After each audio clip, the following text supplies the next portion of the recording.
تو رانچی والے یاد ہیں، کل چلے جائیں گے بنگال تو ہم رانچی والوں کو بھول جائیں گے اور ہمارے لیے سب کچھ بنگال کا مجمع ہوگا. یہ بات سچی ہے، کوئی جھوٹ نہیں ہے. برا مت، محبت آپ سے قیامت تک رہے گی انشاءاللہ.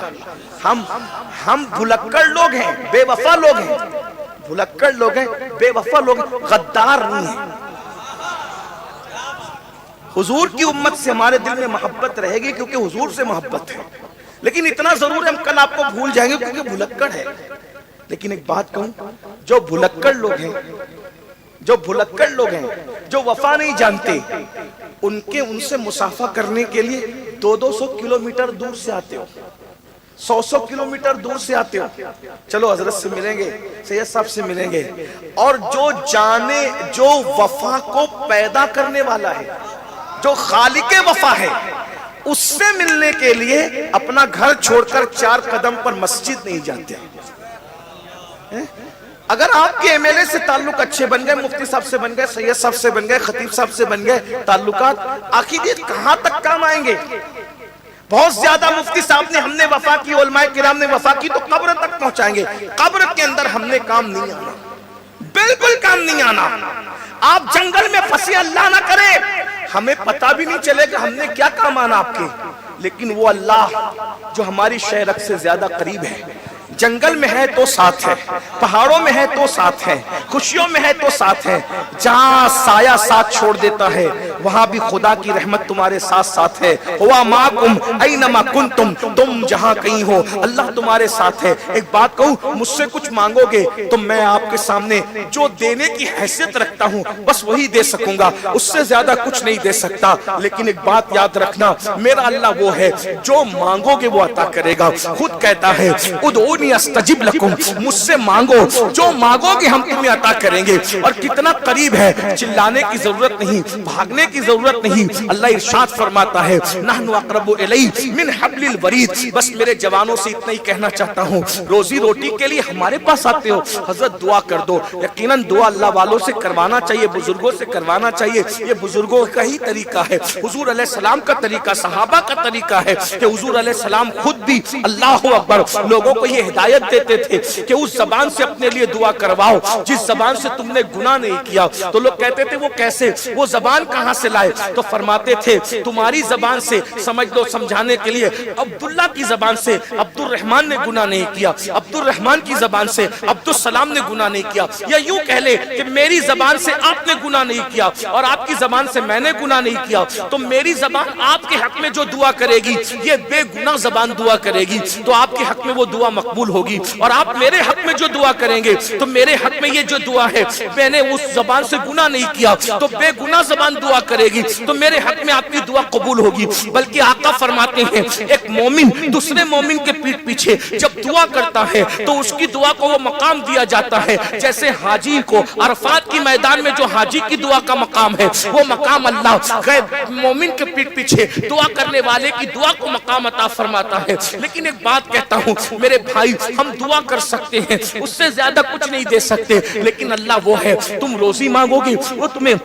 روزی دے گا، وہ تم رزق مانگو گے وہ تمہیں رزق دے گا، عمر مانگو گے وہ تمہیں عمر دے گا، بیٹی کو رشتہ مانگو گے وہ تمہاری بیٹیوں کو اچھے رشتے دے گا. میرے بھائی لیکن بہت ہم کس قدر نادان ہیں، جو دینے والا ہے اس سے رشتہ کمزور کر چکے اور جو نہ دینے والے ہیں ان سے آس لگا چکے. اب آپ سے پوچھتا ہوں، مسلمانوں کی مجلس کا یہ ٹاپک ہی نہیں ہے کہ مسلمانوں کو کہا جائے کہ نماز پڑھو. کیوں؟ اس لیے کہ جو مسلمان ہوگا نماز لازمی ہے اور جو نماز پڑھے گا وہی مسلمان ہوگا. صحابہ کرام کہتے ہیں کہ مومن اور کافر میں ہم اپنے زمانے میں جو فرق کرتے تھے یہ صحابہ کا معیار ہے. اللہ اکبر. صحابہ کہتے ہیں ہم مسلمان اور کافر میں فرق کرتے تھے رسول اللہ کے دور میں نماز کی وجہ سے. جو نماز پڑھتا تھا ہم اس کو مسلمان سمجھتے تھے، جو نماز نہیں پڑھتا تھا ہم اس کو مسلمان نہیں سمجھتے تھے. بعد میں غفلت کا دور آیا. ہم حنفی ہونے کی وجہ سے بے نمازی کو ڈائریکٹ کافر تو نہیں کہتے, لیکن اتنا ضرور ہے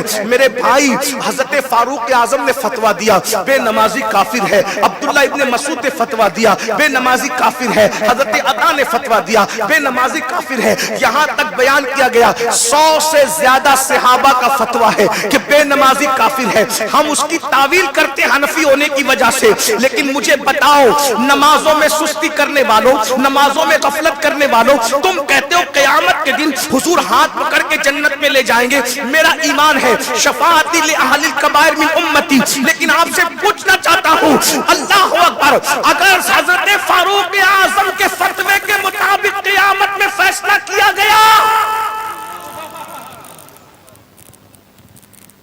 فاروق اعظم کے فیصلے فتوے کے مطابق اگر فیصلہ ہوا تو آپ کس صف میں کھڑے ہوں گے؟ پوچھو علماء سے. میں تو بس اتنا کہتا ہوں قادری بن گئے, چشتی بن گئے, نقشبندی بن گئے, سہروردی بن گئے, رضوی, اشرفی سب بن گئے, کیا مسلمان بھی بنے؟ ہم جیسا مسلمان بنانے کے لیے حضور آئے تھے ہم ویسے مسلمان بنے؟ جو مسلمان ہوگا وہی قادری ہو سکتا ہے, غیر مسلم قادری نہیں ہو سکتا. جو مسلمان ہوگا وہی رضوی ہو سکتا ہے, غیر مسلم رضوی نہیں ہو سکتا. تو پہلے تو مسلمان بنو. اور اللہ کے رسول علیہ السلام فرما رہے, میں بے نمازی کو پھر کہہ رہا ہوں وضاحت کے ساتھ کافر نہیں مانتا, مگر اللہ کے رسول فرماتے جس کی نماز نہیں ہے اس کا کوئی دین نہیں. جس کی نماز نہیں ہے اس کا کوئی دین نہیں ہے. دین کہاں ہے؟ جمعہ کی 2 رکعت نماز پڑھنا بھی ہمیں بار پڑتا ہے. کس منہ سے ہم کہتے ہیں کہ ہم حضور کے عاشق ہیں, ہم مومن ہیں؟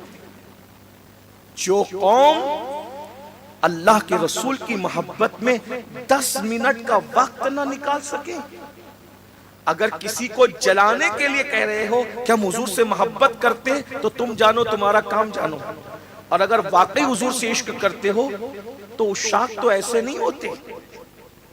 ہم نے تو عاشق دیکھا مدینہ منورہ میں پہلی رات کی دلہن چھوڑ کر سر کٹانے کے لیے حضور کے فرمان پر میدان میں آ گئے, اور ہم لوگ نیند چھوڑ کر سر جھکانے کے لیے مسجد میں آنے تیار نہیں ہیں.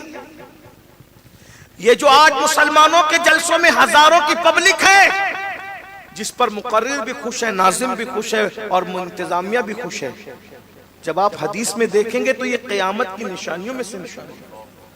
اللہ کے رسول علیہ السلام فرماتے قریب قیامت لوگ دین سننے جمع ہوں گے, دین پر عمل کرنے جمع نہیں ہوں گے. دین سننا پسند, ہمیں خوشی ہے, اچھا ہے آپ زیادہ کی تعداد میں سن رہے ہو, اللہ آپ کی ہماری اصلاح کرے, اور آپ سے برے ہم ہیں, آپ ہم سے اچھے ہو. لیکن آپ سے کہنا چاہتا ہوں کہ آپ مجھے بتائیں ہمیں حضور کے, جس کو جنت ملے گی حضور علیہ السلام کے ہاتھوں سے ملے. کس کے ہاتھوں سے؟ حتیٰ کہ حدیث پاک میں آیا ہے کہ قیامت کے دن سارے انبیاء بھی ہمارے حضور کی طرف تکتے ہوں گے. حتیٰ کہ خلیل اللہ جیسے نبی کو, جو نبیوں کے باپ ہے, خلیل اللہ کو بھی ہمارے نبی کی حاجت ہوگی, جس کو میرے امام یوں بیان کرتے ہیں وہ جہنم میں گیا جو ان سے مستغنی ہوا, ہے خلیل اللہ کو حاجت رسول اللہ کی.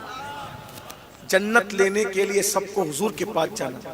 آپ نے مسجد بنائی, مسجد کیا جس نے کعبہ بنایا وہ بھی دیکھ رہا ہے احتیاج کی نظر سے آمنہ کے لال کی طرف. ارے ہم جانور کی قربانی کرتے ہیں, جس نے اپنے بیٹے کی گردن پر اللہ کی محبت میں چھری رکھ دی, آج وہ بھی احتیاج کی نظر سے دیکھ رہا ہے آمنہ کے لال. کیا شان ہے آمنہ کے لال کی, کیا شان ہے محبوب پروردگار کی, کیا شان ہے شافعی یوم النشور کی. اب تھوڑا تصور میں لائیے کہ ہم سب حضور کی بارگاہ میں پہنچے. سب کو جنت کہاں مل رہی ہے؟ حضور کی بارگاہ سے. مالک جنت کے ہاتھوں سے جنت تقسیم ہو رہی ہے. واللہ یعطی انما انا قاسم. اللہ مالک جنت